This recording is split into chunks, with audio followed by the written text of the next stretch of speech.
That stench you smell is not my cauldron. It's from the preceding story.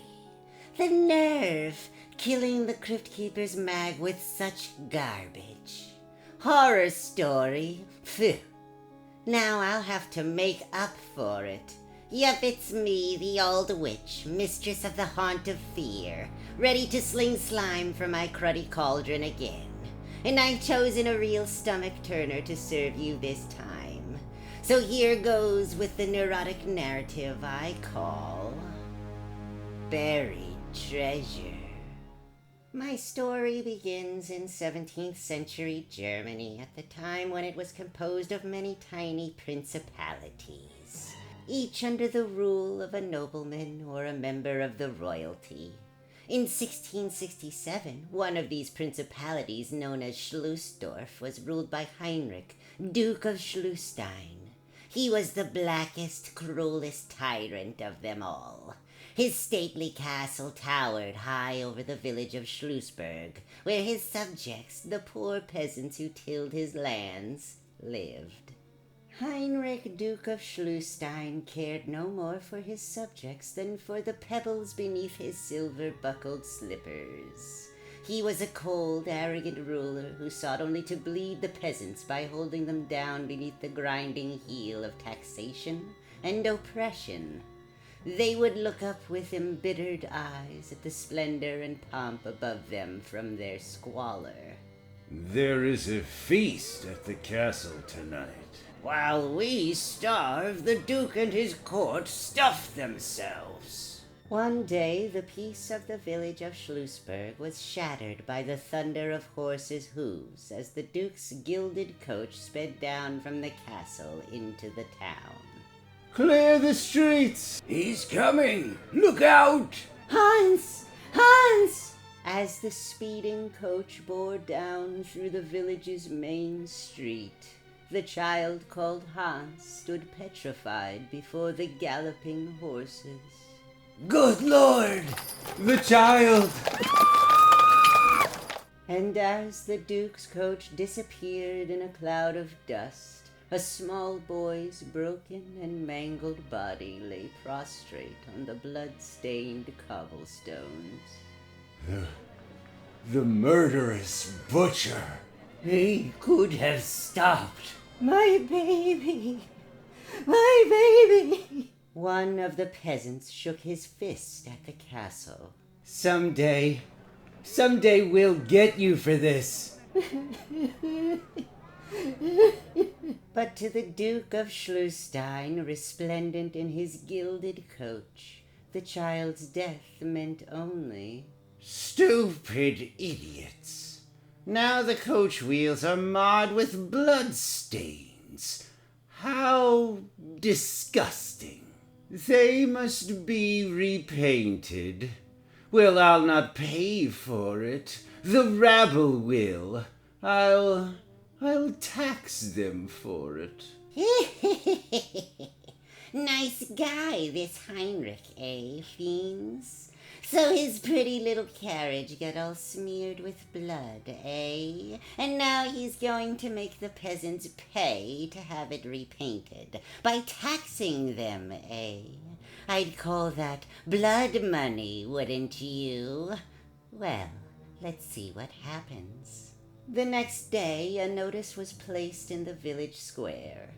What does it say, Emile? It says that we are to be taxed for spoiling the Duke's carriage. What? Why, the dirty... How much, Emile? Far more than we can afford, Johann. A fortune. And already my children starve for lack of bread and milk. But where can we get that much gold, Emile? I do not know, Johann. I do not... Wait. I have it. Emile pulled Johann into the shadows of a dark alley and explained his plan. Many times my wife has cleaned the Duke's bedroom. She knows where everything is kept, even his jewels. His jewels? You mean steal them? Exactly. The Duke of Hunmar would pay much gold for them. He and Heinrich hate each other like poison.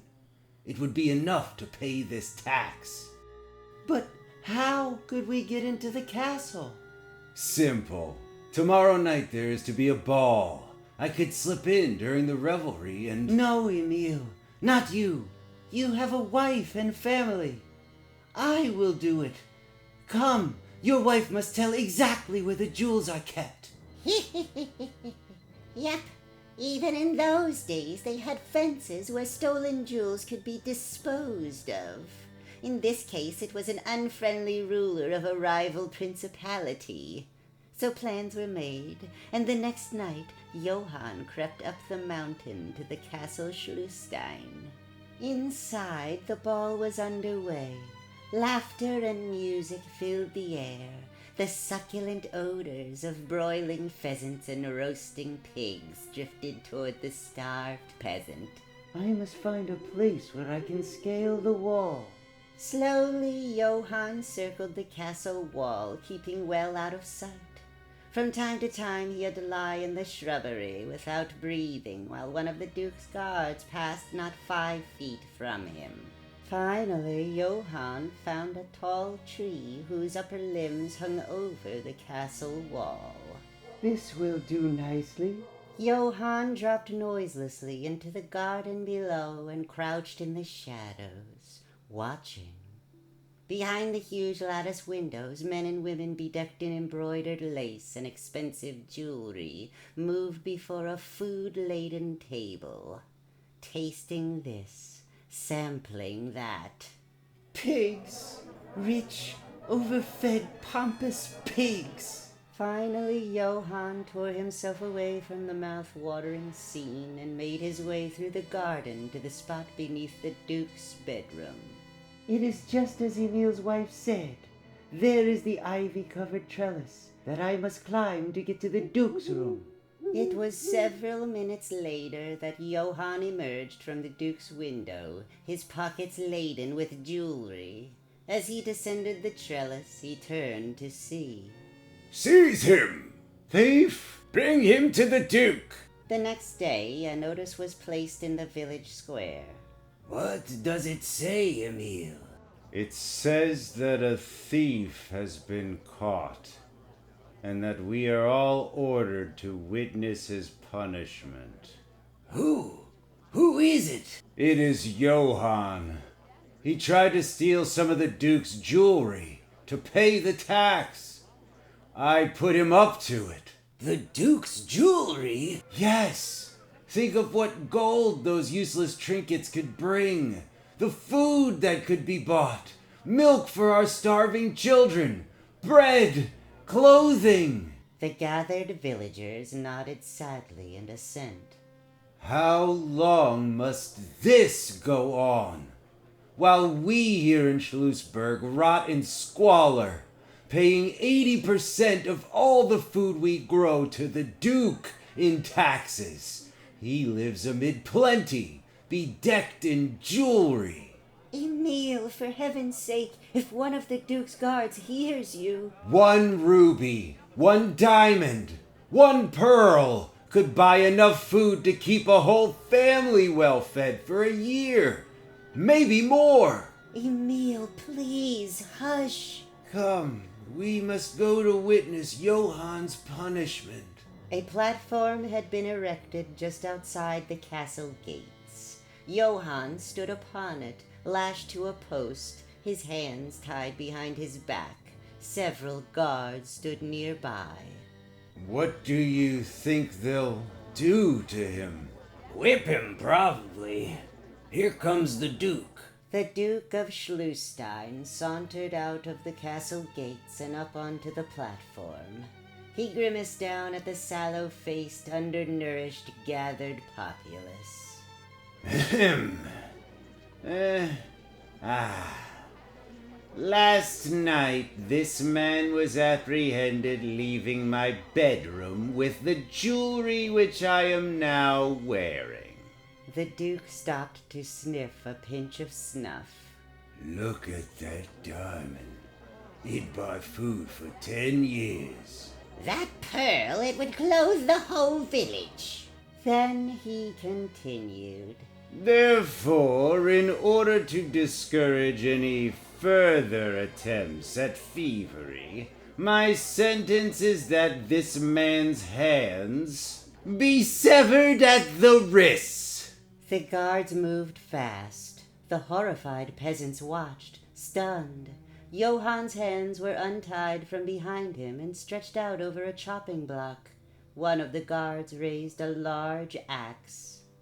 The sound of the axe falling upon the block was like an electric shock, jolting the peasants from their silence. Emile darted forward. "Emile, come back!" The guards moved in, but Emile was too quick. He reached the Duke before the guards could act. The knife blade pressed against the Duke's fat stomach. Call off your guards, Heinrich, or this knife rips you in two. Don't, please! Guards, leave the platform, please! Emile screamed at his fellow serfs as the guards moved down among them. Are you going to stand for this any longer? What jewels are worth any man's hands, I ask you? How long is this oppression to go on? How many of our children must die of starvation before we act? Emile turned to the Duke. And you, Heinrich, Duke of Schlüstein, you love your miserable jewels so much. All right. Emile tore a pearl from the terrified Duke's clothing. All right. Eat them. Here. Stuff them into your fat face and swallow them. Emile, wait! Ignoring the crowd's shouts of dismay, Emile made the Duke swallow diamond after diamond, emerald after emerald. Here, swallow it. The last one. Emile, think of the children! Emile turned to the angry villagers. I am thinking of the children. The jewelry will buy much food, much clothes for them. But if you want those diamonds, those rubies... Emile shoved the Duke off the platform into the crowd below. You'll have to take them away from him. The starving peasants moved in upon the screaming Duke, ripping, tearing, pulling. Even the Duke's guards wanted a share. From time to time, a triumphant shout arose from the crowd as someone recovered one of the many precious gems the Duke had swallowed. Yep, the old Duke of Hunmar, you know, the fence, got all of Heinrich's jewels that night. Of course, some of them were pretty sticky gooey, but on Ruby's blood looks good. Anyway, Fat Heinrich went to pieces over his loss, which is a masterpiece of understatement. Yep, he was badly broken up about it. But don't you get broken up just because this is the wind-up of the Crypt Keeper's mag. We'll all be back again in the Vault of Horror, without, I hope, those two blobs, our idiot editors. Bye.